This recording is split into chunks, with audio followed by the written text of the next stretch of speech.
শ্বশুর কেন পুত্রবধূর গায়ে হাত দিতে বাধ্য হয়? জামাল সাহেব সোফায় বসে পত্রিকা পড়ে। তার মাঝে পুত্রবধূ রিমি জামাল সাহেবের কাছে একটা আবদার করে বসে। রিমি বলল, বাবা আমি একটা আপনার কাছে আবদার করব। জামাল সাহেব বলল, আবদার করতে পারো, তবে এমন কোনো আবদার করো না যে আমি পূরণ করতে পারবো না। রিমি বলল, যে আবদার আমি করব তা যে কেউই না জেনে না দেখে রাজি হয়ে যাবে। বলুন আমার আবদারটা পূরণ করবেন? ঠিক আছে, বলো তোমার আবদারটা কি? আব্বা আম্মা রুমে আছে না? তোমার আম্মা রুমে আছে তো? কেন? তাহলে এখানে সম্ভব না, আমার রুমে যেতে হবে। বৌমা তোমার রুমে যেতে বলছো কেন? ব্যাপারটা অতীব সেন্সিটিভ, এখানে রিস্ক আছে, বলা যাবে না এবং করাও যাবে না। বৌমা তোমার কি সব আবদার? এখানে বলাও যাবে না, করাও যাবে না। আব্বা চলুন আমার রুমে, যা হবার সব আমার রুমে হবে। বৌমা আমি বুড়ো মানুষ, আমাকে বাদ দিলে হয় না? না না আব্বা, এই কাজ আপনি ছাড়া কেউ পারবে না। বৌমা আমার ছেলেকে দিয়ে করাও। না আব্বা, আপনার ছেলে পারবে না, তাই তো আপনাকে দিয়ে করাতে চাইছি। বৌমা তুমি এসব কি বলছো? তোমার মাথা খারাপ হয়ে গেছে? আমি তোমার শ্বশুর, তুমি এইসব কথা আমাকে বলতে পারো না।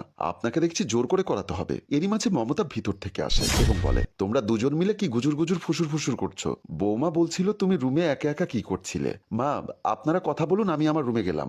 রিমি তার রুমে চলে গেল। আচ্ছা আমাদের বউটা খুব ভালো তাই না? শুধু কি ভালো, এমন বউ কজনের কপালে ধরে? সংসারে আসতে না আসতেই সংসারে হাল ধরে ফেলেছে তাই না? আচ্ছা সারাদিন বাসায় বসে থাকতে তোমার ভালো লাগে? একটু বাহিরে ঘুরে আসলে তো পারো। যাবো, সন্ধ্যার আগে একবার বের হব, উপর থেকে একটু ঘুরে আসি। জামাল দরজা খুলে বের হয়ে গেল। রিমি রুমে বিছানায় বসে ভাবছে, আমার শ্বশুরটাকে বুঝিয়ে শুনিয়ে রুমের কাছাকাছি নিয়ে আসলাম, শেষমেশ বুড়িটা এসে আমার সব শেষ করে দিল। যেভাবেই হোক বাবাকে দিয়ে করাতে হবে। ছাদের এক কোনায় জামাল সাহেব দাঁড়িয়ে ভাবছে, বৌমা আমার কাছে কি চাইতে পারে? বৌমার কথাবার্তা তেমন সুবিধার বলে মনে হচ্ছে না। যদি কোনো কেলেঙ্কারি হয় তাহলে আমি একেবারে শেষ। যা করতে বলে তা যদি ধরা খাই তাহলে আমি শেষ, মানে আমার সাথে আমার সংসারটাও শেষ হয়ে যাবে। না না, বৌমাকে বোঝাতে হবে। রোহান রুমে বিছানায় বালিশালান দিয়ে বসে আছে, হাতে একটা ম্যাগাজিন বই। তাতে চোখ বোলাতে এরই মাঝে রিমি আসে। রোহান রিমিকে টান দিয়ে রোহানের কাছে বসায় এবং রোহান রিমিকে আদর করতে চায়। তখন রিমি রোহানকে ধাক্কা দিয়ে ফেলে দিয়ে বলে, পারো তো শুধু আদর করতে, আর তো কিছু পারো না। তোমায় নিয়ে যে আমি কিভাবে সংসার করছি একমাত্র আমি জানি। কেন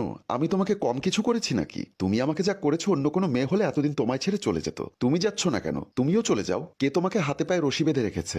যাবো কি যাবো না সেটা আমার ব্যাপার, তা তোমাকে বলতে হবে না। তোমার জ্বালায় বাসায় এক মুহূর্তেও থাকতে মন চায় না। কে তোমাকে বাসায় বেঁধে রেখেছে? দূর, বাসায় থাকবোই না। রোহান ডাক করে বাইরে চলে গেল। রিমি বিছানায় বসে ভাবছে, বাবাকে কখন একা পাবো আর কখন আমার কাজটা করাবো, কিছুই বুঝতে পারছি না। বেশ কিছুদিন পর জামাল সাহেব বাহির থেকে রুমে প্রবেশ করে। পেছন থেকে রিমি জামালের চোখ টিপে ধরে। বলুন তো আমি কে? তুমি আমার জান আর কি। বাবা মনে হয় আমাকে চিনতে পারেনি। না হয়নি, ভালো করে বলুন, আমি তোমাকে চিনবো না? তুমি কলিজা।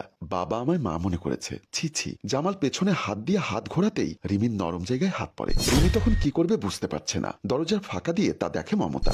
বাবা আপনি আমাকে চিনতে পারেননি? বাবা কাজটার জন্য ধন্যবাদ। মমতা এসে বলে, অসাধারণ অসাধারণ দৃশ্য। রিমি ভেতরে চলে যায়। তুমি আমাকে ভুল বুঝো না। মমতা জামালকে থাপ্পড় দিয়ে বলে, বুড়ো বয়সে লুচ্চামি করতে তোমার রুচিতে বাঁধলো না, তাও আবার ছেলের বউয়ের সাথে? ছি ছি।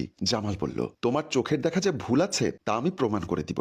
আর যদি প্রমাণ করতে না পারো তাহলে এই বয়সে আমি তোমার ঘর ছেড়ে চলে যাব। তাহলে শোনো। ফ্ল্যাশব্যাক। মমতা রুমে বসে আছে। রিমি মমতার কাছে এসে বলে, মা রান্না করতে গেলাম, দেখি নুন তেল পেঁয়াজ ডাল তরকারি কিছুই নেই। তোমার বাবাকে বলো। বাবাকে বলেছি, বাবার নাকি কোমর ব্যথাটা বেড়েছে। মা বাবার আশায় থাকলে আজ আর খাওয়া হবে না, তাই বলছিলাম মা আপনি দোকানে গিয়ে বাজারগুলো নিয়ে আসবেন। আমি বউ মানুষ, দোকানে কে কি বলে তাই আপনাকে বলছি। বুঝেছি, আমাকেই যেতে হবে। বৌমা তুমি যাও, আমি আসছি। রিমি চলে গেল। সোফায় জামাল ব্যথার অভিনয় করছে। রিমি দাঁড়িয়ে আছে। মমতা বেগম ভেতর থেকে এসে বলল, এই সংসারে আর কত শ্রম আমি দিব বলতে পারো? আজকেই তোমার কোমর ব্যথাটা হতে হলো।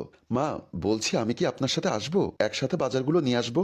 না মা, তোমাকে দোকানে গিয়ে আমার মান সম্মান খোয়াতে হবে না, আমি আসছি। মমতা বাইরে চলে যায়। রিমি জামালকে ধরে বলে, বাবা চলুন আমার রুমে, আমি কোনো রিস্ক নিতে চাই না। আহা বৌমা, তোমার রুমে কেন যেতে হবে? বুঝলাম না। বাবা চলুন, রুমে গিয়ে কাজ শুরু করে দেই, না হয় আপনার বউ চলে আসবে, সমস্যা হবে। বৌমা আমাকে তুমি কোন বিপদে ফেলছো আমি জানি না। রিমি জামালকে জোর করে ধরে রুমে নিয়ে যায়। রিমি জামালকে জড়িয়ে ধরে মোবাইলে কয়েকটা ছবি তোলে। তখন জামাল বলে, বৌমা এটা তুমি কি করলে? আমার ছবি ফেসবুকে আপলোড দিয়ে আমাকে ভাইরাল করে দিবে?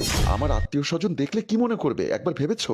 বাবা আমি এসব কিছু করব না। আমার বাবা আমায় ছোট রেখে মারা গেছে। আগে আপনার সাথে আমার একটা ছবি আমার মাকে পাঠিয়েছিলাম। মা বলেছে একেবারে তোদের বাপ বেটির মতো লাগছে, কিন্তু সেই ছবিটা ডিলিট হয়ে গেছে। মা আপনার আর আমার কয়েকটা ছবি চেয়েছে, তাই বাবার সাথে মেয়ের ছবি তুলে মাকে পাঠাবো, তাই এই সমস্ত করলাম। তুই আমাকে মাফ করে দিস। তুই বলেছিস পজিটিভ আর আমি ভেবেছি নেগেটিভ। বাবা আপনিও আমাকে মাফ করে দিবেন। জামাল রিমির কপালে একটা চুমু দিয়ে চোখ মুছতে থাকে। মমতা চোখ মুছে বলে, আমাকে মাফ করে দিও, তোমাকে থাপ্পড় দিয়েছি বলে। তুমি মাফ না করলে আল্লাহ আমাকে মাফ করবে না। আমার কাছে তোমার কোনো অপরাধ নেই। দর্শক আমাদের এই গল্পটি যদি আপনাদের ভালো লেগে থাকে তাহলে লাইক কমেন্ট শেয়ার করে